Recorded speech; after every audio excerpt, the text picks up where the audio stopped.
Got it. I got that. Recording is in progress. Okay. Good Friday morning, everyone, and welcome to the weekly Backyard Naturalist series. My name is Tim, and I'm delighted to bring to you today an episode called Good Night and Wood Duck, about a species that probably isn't a backyard denizen for most of us, but most certainly is for some of us. And we know that because I'm co-hosting today's program with James Sheed, who also works at the Urban Ecology Center and is here to tell us about his very own backyard wood ducks. As we look at important human phenological events, tomorrow begins the Hajj, the Muslim pilgrimage, through July 22nd, which means Monday is Eid al-Adha, the largest Islamic holiday, and Wednesday is Liberation Day in Guam. I'd like to, as always, send an extra special thank you to subscribers of the Backyard Naturalist and also to UEC members. Those are two of the best ways you can support UEC programming, and I'm excited to announce that during the month of July, Collective Flow, which is a wellness studio at Kind Oasis on the east side of Milwaukee, they describe themselves as on a mission to help you define and find your happiness through whole body health by infusing mindfulness into our yoga, fitness, and health coaching services. They're offering UEC members a 20% discount on their introductory deal, which is 2 weeks of unlimited yoga. So for more information on that, visit the UEC website or contact membership manager Glenna Holstein. The Backyard Naturalist is part of the UEC In My Backyard, which also brings you Chad the Nature Dad. And since my partner in crime today, James, is also in the IT department at the UEC, he helped me figure out a way to embed videos again in the presentation. So it's been a while since we've been able to catch up with Chad, the Nature Dad. And so here's a trailer for today's program as Chad takes a visit to some compass plants. Hey friends, Chad the Nature Dad here. Taking a little walk through the prairie, and I noticed a whole bunch of one of my favorite plants that come up in the prairie, out in the open here, and that is the compass plant. So let's check it out. Right there's one of those compass plants, and the way I can tell that they're compass plants, the leaves tend to be, they got some hairs on them that help protect them from predators. Also, when I touch the plant, it's cold to the touch, which I think that's one of the coolest things about this plant. Get it? Coolest things. And that is because their roots go pretty deep into the ground, and therefore they're able to collect some of that colder water. And then the sap that they have inside tends to be a little bit thicker as well. So that's what makes it a pretty cool plant. But then think about the name compass plant. So right now it's about 2 o'clock and the sun is pretty close overhead. And as I move around the plant, you can notice that this plant has an orientation that is more north and south. So that's where it gets its name, compass plant, because most of the time that's how it grows. And there's a reason why that plant grows, is so that when it's the hottest part of the day, right between 10 and 2 o'clock, those rays are not beating directly down on the plant. And so most of the time when you find these compass plants, they're going to have that north-south orientation. Super cool. One of my favorite prairie plants there's around. And here's one of those flowers for those compass plants. This is one of the first ones that I've seen flowering out here. But again, check out, it's got all those hairs on the stalk. The stalk itself is super thick, kind of like how the plant is super thick. All of these things are what help this plant to survive that hot, hot sun of the prairie. Hey, this has been Chad the Nature Dad exploring compass plants. Join me next time. Who knows what we're going to find? All right. Thank you, Chad. And you can find all the past Chad the Nature Dads on the UEC In My Backyard. So just visit the Urban Ecology Center website. And finally, I hope you can join us next week as special guest Dan Goldman talks to us about bats. which can be found in all of our backyards in a presentation called Bats of Wisconsin and the World. So now I will pass the mic over to James Sheed, who will be co-presenting with me today and providing us all with a wonderful story related to our featured animal, the wood duck. So please join me in welcoming James to the program. Hey, good morning, everyone. I'm James. It's actually pronounced Shed, but Tim knows Oh, me on a first name basis. So I have never known totally that. fine. Look I learn everything. I learned so much in these programs. Yeah, Cool. it's great learning stuff on the fly, Um, but anyway, a little bit about me. As Tim mentioned, I work at the Urban Ecology Center as well in the IT department, and kind of my background. I grew up in a hunting family actually, and kind of got to know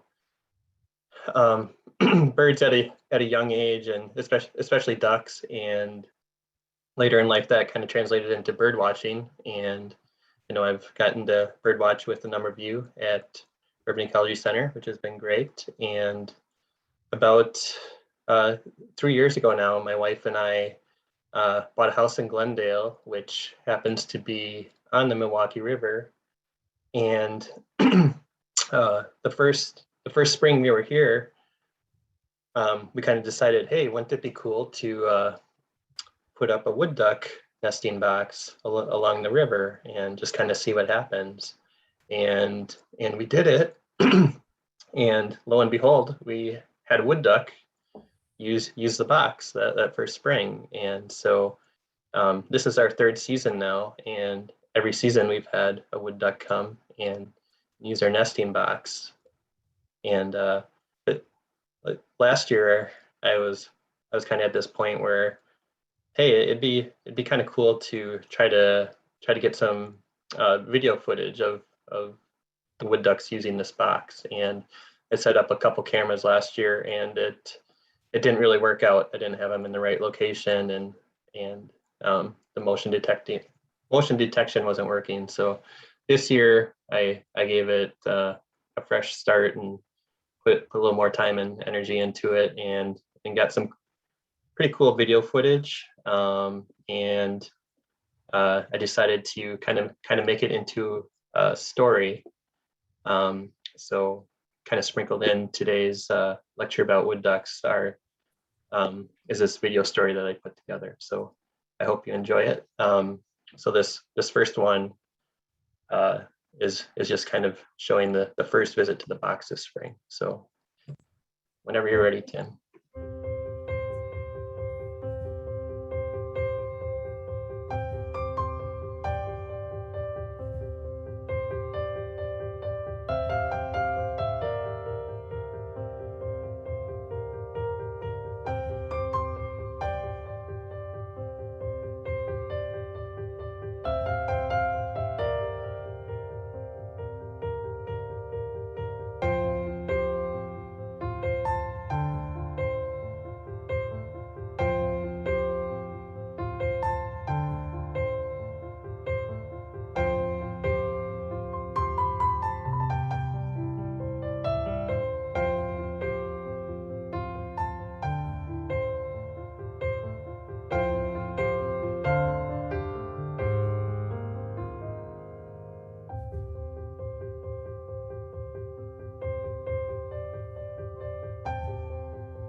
That is awesome. My favorite part is when the goose comes in and just kind of bullies them away at the end there. This is so cool. So um, uh, James will reveal these stories of the wood ducks in mini episodes like this. And then in between, we'll just talk a little bit about wood ducks in general. And let me, okay. So the wood duck, I'm absolutely thrilled that my local green space, Washington Park, hosts breeding pairs of wood ducks every year. I just can't wait to get a glimpse of them when they arrive. And they arrive usually around the second week of March. And I love that they stay all the way until about the second week of November, which means that they're here for about 2/3 of the year. And when you see your first wood duck, it's always special. It's hard to believe that something this colorful can exist. And I refer to this as the color by number duck after the popular coloring books. And I just imagine a kid randomly grabbing a crayon color and then coloring in part of the duck, and then just randomly grabbing another color and coloring in a different part uh, until the entire duck is kind of colored in these beautiful colors. I'm not going to really go in depth as to what makes a duck this week, partly because we have this wonderful story with James that'll be unfolding, and partly because someday we'll feature the mallard and we can get into it then. But if you go back to season 2, episode 7, Every Which Way But Goose, there is kind of follow the ducks and geese and their evolutionary stories if you need a refresher. And ducks and geese and swans are together all the way down from kingdom down to the family Anatidae, and then they separate at genus. So swans, geese, and ducks are all very closely related. There are a couple of other ways that ducks tend to be grouped, particularly by birders. And one of them is whether a duck is a dabbler or a diver. And dabblers tend to stay at the surface of the water when they feed, sticking their butts in the air while they reach down into the water with their long necks to feed mostly on vegetation. And it's this behavioral clue that's shared by swans and geese, and is important, especially for beginner birders, as a way to start to classify ducks. And then also provides this wonderful view of the birds themselves in your binoculars while they're feeding. And the dabblers are separated from the divers, or the diving ducks, which feed by swimming under the water, often looking for fish or crustaceans. Another grouping we've given to some ducks are the perching ducks. And I mostly associate ducks as being comfortable hanging out in the water, and for some ducks waddling around on the land. So it often feels a little strange to see ducks and geese up in trees where you expect to see the perching birds. But there are a few groups of waterfowl that are very comfortable hanging out on the branches of trees or perched on rocks or fences or other structures. So grouping ducks based on behaviors like dabbling or diving or perching, again, really helpful in identification, but not so helpful in grouping phylogenetically, or kind of the genetic relationship, because within a group, a family, or a genus, you'll have both perching and non-perching birds, or dabbling and diving birds. So perching and diving have evolved separately in multiple lineages, and also non-perching ducks can sometimes perch, and dabbling ducks can sometimes dive. I remember that I thought I misidentified a mallard after I saw it dive under the water, but I later learned that although it doesn't happen very often, mallards can dive in a pinch. So again, the behaviors do help in identification, but not so much in classification. The wood duck is one of only 2 members of the genus Aix, and I have no idea if I'm pronouncing that right, along with the also spectacularly colored mandarin duck. The word Aix comes from Greek. It was used by Aristotle to refer to an unknown diving bird, even though we would classify both of these birds as dabbling. Wood ducks and mandarin ducks are in the same genus, so they're closely related. They're both highly dimorphic and colorful, meaning the males and females look pretty different. Their native range is in 2 different hemispheres. The mandarin ducks are in the old world, the wood ducks are in the new world. Although mandarin ducks are now starting to become a little more common in North America, and there's a little concern over whether they will be a competitive threat to our wood ducks. One of the other differences is that mandarin ducks are almost exclusively vegetarian, where wood ducks eat a healthy mix of plants and invertebrates. One really interesting characteristic shared by both wood and mandarin ducks is that they both have clawed feet. Something, again, I expect on a raptor, but not necessarily on a duck with webbed feet. But because they're both arboreal ducks, having claws on the end of those webbed feet can come in really handy for jumping around on branches and trying to keep from falling, especially for nestlings. And sometimes they'll really dig those claws into branches and use them even to leap and grab, jump from branch to branch, which I'd love to see. So wood duck feet are adapted to both swimming in the water and hopping around in trees.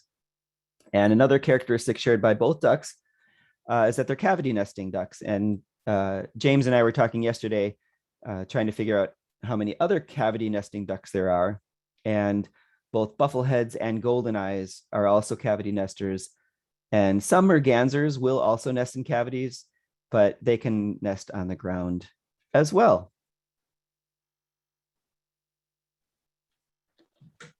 Okay, so that brings us to part 2 of the story. And Tim kind of mentioned, and often when we think about wood ducks, we think about the colorful males. And in this story that I was creating, I really wanted to tell the story from the perspective of the female wood duck, the hen wood duck, since she was the one I was getting the most video footage of anyway. And so throughout these videos, I really got to appreciate the color and beauty that is on these female wood ducks as well. I mean, they're not as colorful as the males, but they have some really nice purples, and just the white around the eyes are just became a really beautiful creature to watch in these videos. So after that first video, when she visited the nest for the first time, I wasn't sure if she was going to stick around or not. So that's kind of where the second video picks up. So.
My favorite part of all these clips is when, they're on a pole, and then if the pole ever moves back and forth, you can see the ducks' heads kind of compensating by moving back and forth with the shaking pole.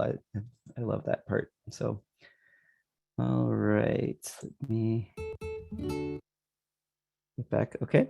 So the star of the movie clips and the show is the wood duck Aix Sponsa. So Sponsa is Latin, meaning a woman betrothed and dressed up for a wedding, even though it's the males that really have the fancy plumage. Although I totally agree with James that if you take a close look at a female wood duck, there is striking and subtle visual patterns going on, and really encourage you to take a closer look, especially in different lights. The word duck, incidentally, is Anglo-Saxon from ducken, which means appropriately to duck or to dive. And they're called wood ducks because their habit of nesting in trees. Both males and females do iridesce, and they're a good amount smaller than than mallards, about 3/4 the size. And then the adult males also have those really bright red eyes. I'm going to take just a few slides here to just kind of show off the beauty as best you can with pictures of the wood duck. So here in its kind of more normal duck-like habitat, or coming in for a landing. I wish I could say I took these photos, but I didn't. Or taking off, or just basking in the morning sun. And this photo is of an adult male that is emerging from eclipse plumage, which is an interesting adaptation of ducks, and a process that we'll discuss in more detail, maybe when we talk about the mallard. But unlike most birds, a lot of ducks will molt all of their flight feathers at once.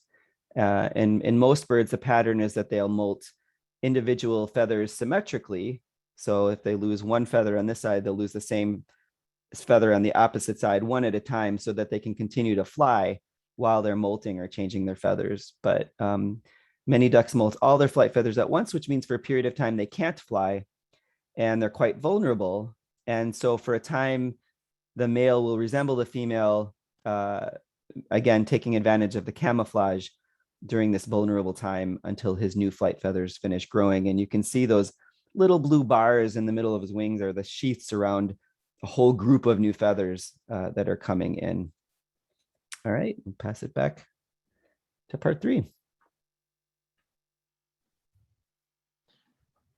So the female wood duck was, at this point, she was coming to the nest just about every morning. And so this next video kind of captures some of those visits.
All right.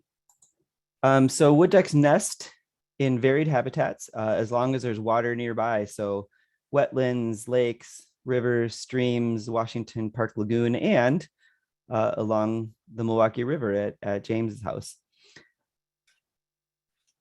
And wood duck pairs actually connect and form in their wintering grounds. So for our ducks, that's down either in the southern US or northern Mexico is when the pairs form, and then they'll migrate together. So they're paired at the time of arrival when they start to look for nests. They will come back to the same nest as the previous year, or they'll seek out a new nest if they're first timers or if the old nest is no longer suitable.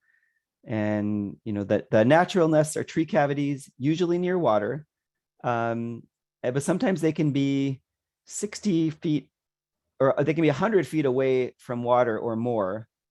One year we had a nesting pair in the wood ducks.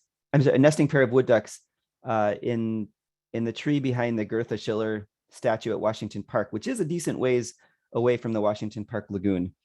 And then it's crazy that their nest can be so high off the ground, 60 feet or more. So, which provides safety, but is also a bit of a risk. And sometimes they come back to a nest only to see that someone else has decided to move in, like this kestrel, and they have to find a new nest. All right, let's see what's happening with our Milwaukee ducks. So in part 4 here, I was just capturing kind of the incubation stage of the nesting process, and at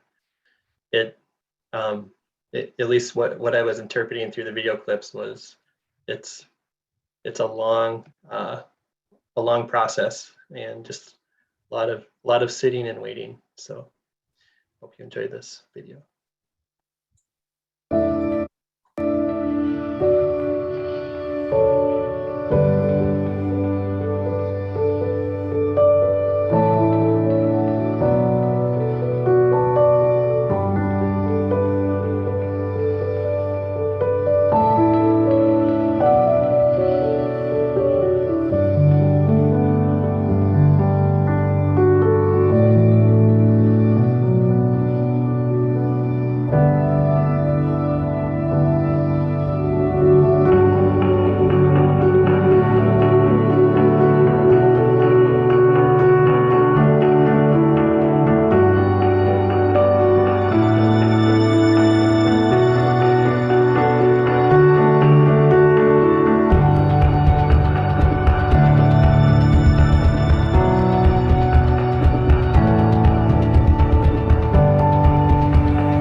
The drama builds. All right. The wood duck is native to North America, as I mentioned earlier. There's both year-round and migratory populations, both east of the Great Plains and along the West Coast. Around the turn of the 19th century, like with many birds, into the 20th century, wood ducks had all but disappeared from much of their original range because of severe habitat loss, the wetlands, hunting, and the ladies' hat market, mainly in Europe. But after the U.S. Migratory Bird Treaty Act of 1918, populations began to slowly recover, and putting up wood duck nest boxes, like James's, began in earnest in the 1930s. So they've been around for a while, which helped speed up the recovery. And then interestingly, over the last few decades, the recovery of the American beaver has had a positive effect on wood duck recovery because beavers create and maintain habitat that is beneficial to wood ducks. All right. Less of me talking, more story. So after about a month of being on the nest and incubating, there are some new developments. So that's what this next video will capture.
And what will tomorrow's adventure be? My favorite part of that, besides the synchronized baby head bobbing, is when at one point early on, she just kind of looks up at the camera and it looks like she's sighing, like, oh, please help me.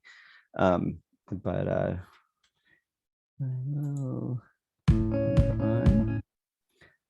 on. So wood ducks line their nests with grasses and feathers. This surprised me. Apparently, they are the only North American duck to produce 2 broods in a single season, which surprised me. Females lay somewhere around a dozen eggs, which I think is about what we had in the video.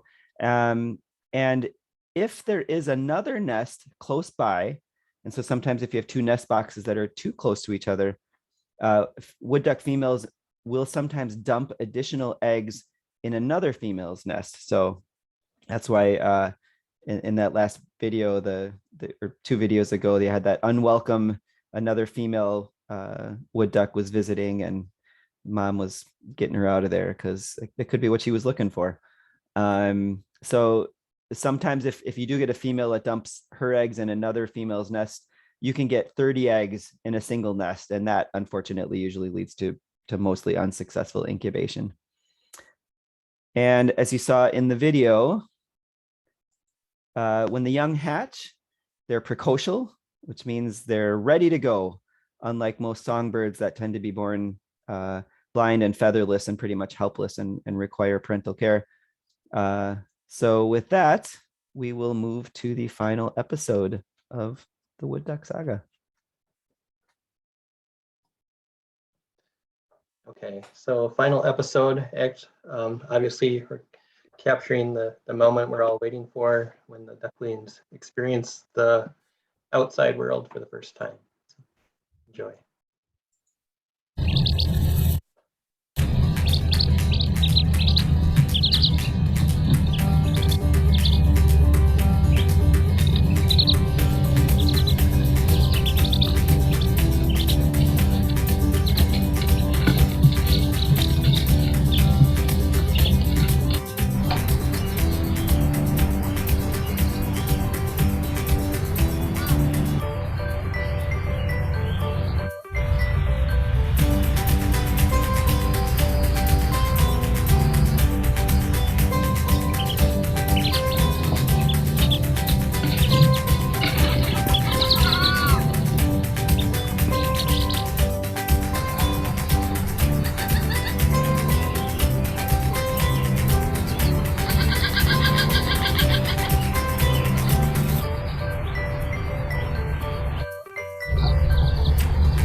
That is so awesome. I still get a little teary-eyed watching that. Just imagine this is your first experience of the outside world, a huge leap of faith. So a heartwarming and true life tale of a family of wood ducks that happened earlier this year, right along the Milwaukee River in James's backyard.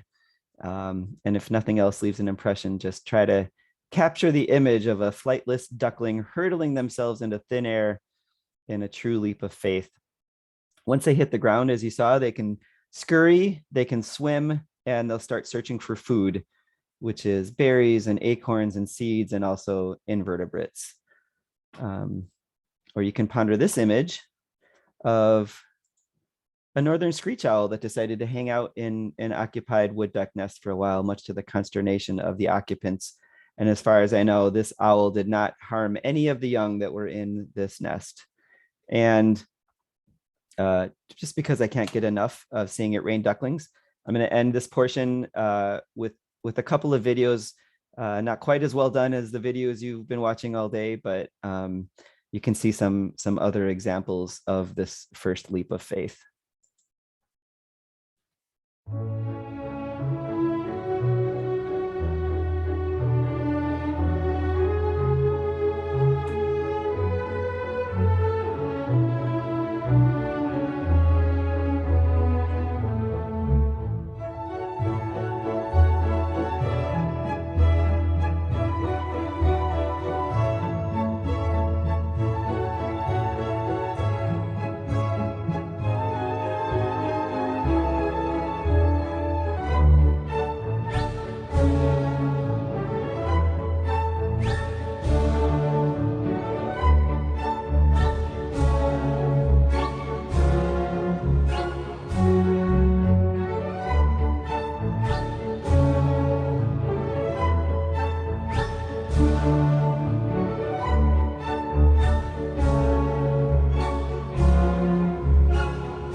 And those ducks had nothing on the ones we saw earlier. This is the equivalent of people complaining about, oh, when I was young, I had the playground with concrete grounds, and if you fell and there was rocks everywhere, and compared to the new playgrounds where it's all cushy, that's what I feel like with these ducks. These ducks got to jump just a little bit into this nice soft grass, but the other ducks had a little tougher beginning. And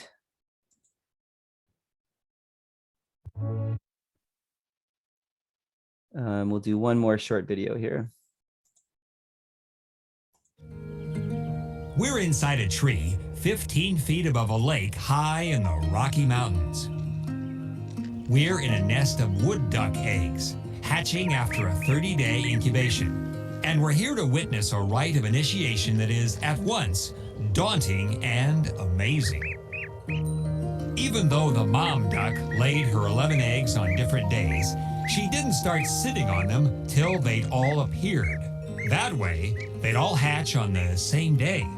The hatchlings get to spend their first night in the nest. One night, that's it. Enjoy yourselves, because tomorrow morning comes the big ordeal. Tomorrow morning arrives in a hurry. When the hatchlings first gaze at their mother, she's 15 feet below, calling for them to gulp, jump down to her.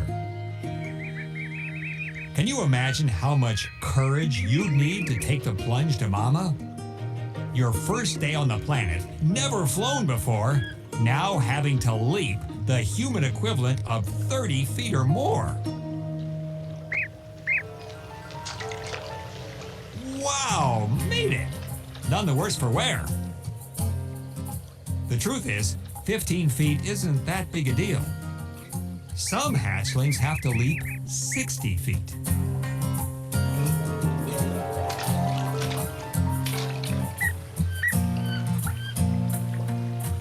Why would these hatchlings take such a leap? Well, if they stay in the tree, they starve to death. Yeah, that sounds like motivation to me.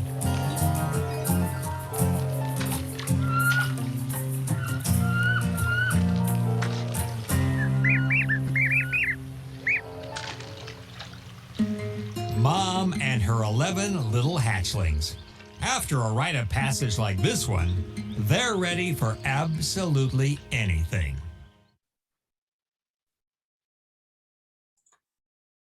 All right, great. So And James is going to wrap it up here with a little bit of extras on the DVD, the behind the scenes making of. Yeah, so if you want to go back to full screen mode. So yeah, like it's especially in the last video where the ducks were jumping from the nest. I mean, it's cool footage to watch, but I really got appreciation for like some of the like vocalizations and the mannerisms that that I kind of saw in the video clips, and just I mean, I never knew wood ducks had such a variety of calls, as the mother is talking to her ducklings, and just the way she was watching for predators that morning before they jumped out of the nest and stuff. It was just really incredible to watch, you know, in addition to the actual jumping process. So that was really cool. So Tim, if you go to the next slide. Oh, yeah.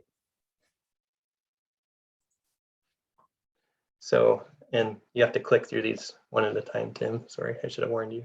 But so on March 31st was the first visit of the hen to the wood duck box. And soon after that, she began laying eggs. On April 22nd, she started incubating. So when the hen is laying eggs, she's usually only in the nest for a short time, usually a half hour or less.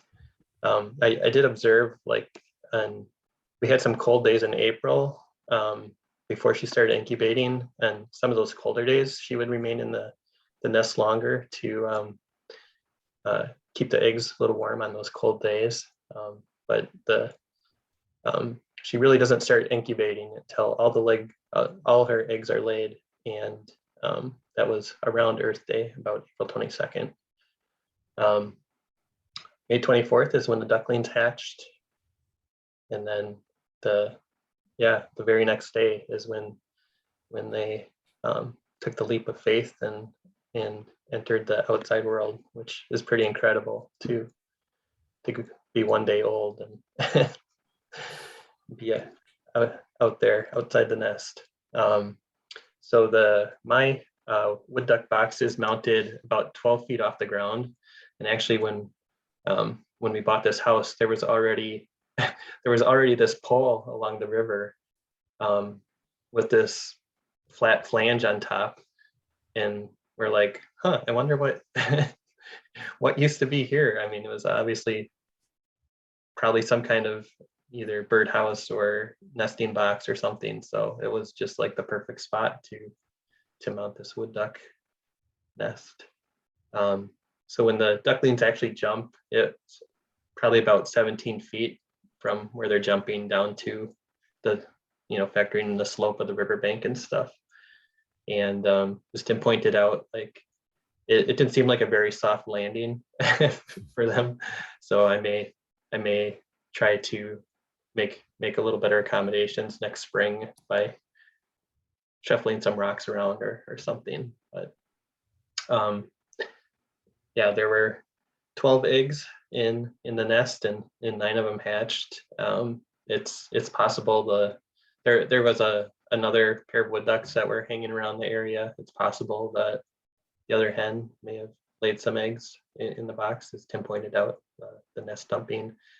And I did actually find there was kind of towards the end of the incubation process, there was actually a wood duck egg that was laid on the ground about 6 feet away from the nest box. And so I assume that was the other hen, just kind of randomly laid this egg on the ground near the nest box. I was a little surprised that three eggs didn't hatch. I mean, I would expect maybe 1 or 2 not to hatch, but the fact that 3 didn't hatch really makes me think that maybe the other hen laid those eggs in the box later in the process. Yeah, and for the the ducklings that actually jump out of the box, it all happens quick. So I was hoping like, oh yeah, this will be cool. We'll try to catch a glimpse of it in person, and once it started happening, I caught it about halfway through, at least, visually with my own eyes. And I tried to call my wife over, and it was like, it was all done with, like in the blink of an eye. So if it's something you want to try to watch, you've got to be ready for it. So one more click, Tim. And I have a new appreciation for video editors, because I was dealing with well over 700 video clips that I was sorting through to try to piece this story together. So it was a long tedious process to do this. So I don't know if I'll try to do it again next spring or not, but it was a cool experience. Here's just some of the equipment that I used if you're curious. The actual camera system I was using are they're actually security cameras that run on Wi-Fi, and the cameras themselves are actually run on batteries. So it was kind of nice that there weren't like cords and stuff that I had to run out to where the nest box is located. And one of the other advantages of using cameras like this versus like a trail camera or something like that is I could get instant feedback on an app on my phone of what was happening and stuff. So it was kind of cool to be able to like monitor things in real time.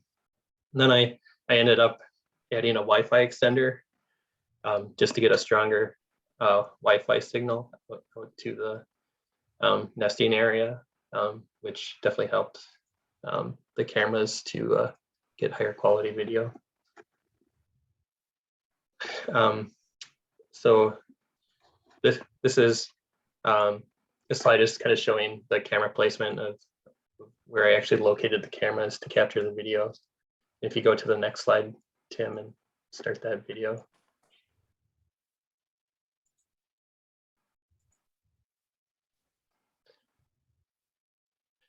So yeah, I basically built this arm on the side of the wood duck box and placed one camera there to capture the entry and exit of the hen.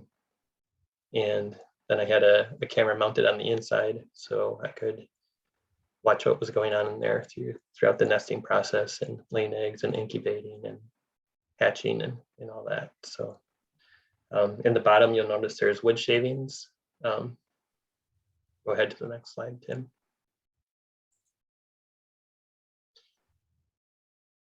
So if you do want to set up your own wood duck nesting box, or have a friend or family member who maybe lives near water, a few key things to know are that you do actually have to add wood shavings to the nesting box.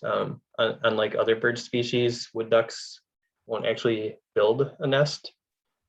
So they kind of make use of what's already inside the cavity, or in this case, inside this nesting box. So you do have to add those wood shavings yourself. From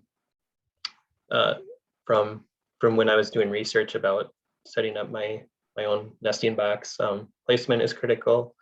You want to put the nest box in a place that is going to minimize the chance of predation. So keeping it away from other trees and stuff and branches where predators might be able to access the box is key. And also using some kind of baffle or predator guard to keep things from climbing up the pole or whatever you have it mounted on is critical. From what I've read, if you just mount a nesting box on the side of a tree, you might be doing more harm than good, as predators will be able to access that pretty easily. Okay. And the other thing is maintenance. Every season, I have to I take the box down and clean it out and use like a 10 or 20% bleach solution and kind of wipe it down and wipe it out, and then next spring fill it with fresh wood shavings again. So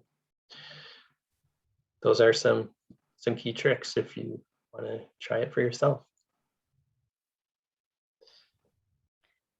That's oh yeah, and I threw in a photo here of so that there's actually a picture I took in the Horicon Marsh of some screech owls using a wood duck box. And so we do pretty locally have some other animals that are making use of wood duck boxes. And other things I've read that will try to use wood duck nesting boxes are actually starlings can be